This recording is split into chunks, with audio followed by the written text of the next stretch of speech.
Well, we continue to follow breaking news this morning. A bad train derailment overnight in Polk County causing danger for neighbors. This is a live look over the scene from Eagle 8 HD. You can see it's still a mess even 9 hours after that crash happened. News Channel 8's Amanda Shavari is on the ground in Kathleen with the very latest this morning. Amanda?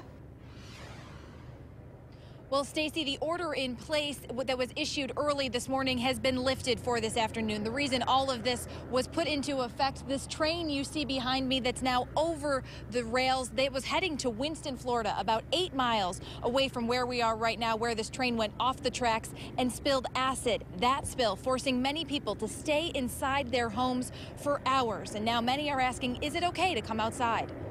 When I pulled up, I'm like, what is going on? Before drivers could see the train off the tracks, they could feel the impact. Traffic was backed up as cars were sent around the train. Craziness. It was like it took me like 25 minutes just to get here, and I live right by Kathleen Road. Jessica Bryant lives near where the train derailed. 9 rail cars toppled over, spilling molten sulfur and acid used in making rubber, detergent, and fertilizers. It can cause burns to the skin and eyes and breathing problems, which is why moments after, crews issued a shelter-in-place order for people living nearby. People like Bryant. I really didn't know what to do. Like, I've never heard of sulfur spills or anything like that, so it's like, turn the air off. Kids, stay inside your classrooms today. And as others learned of the news... Oh my gosh, that gives me chills. That's so scary. It's close to home.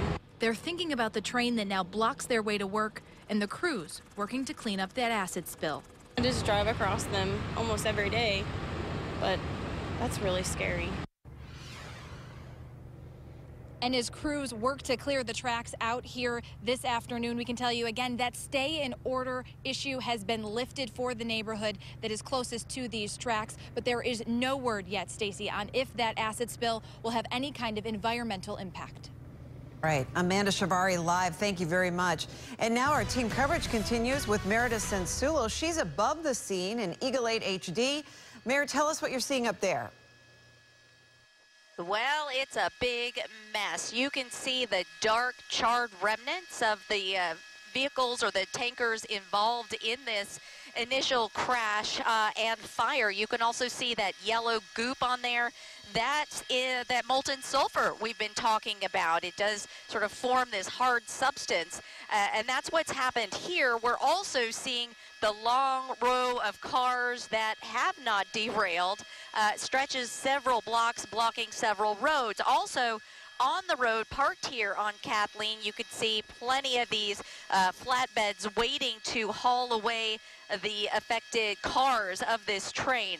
But just looking from this, you can see we are nowhere near having this scene clear. It's going to be several hours, likely well into the evening or beyond, before we get this clear.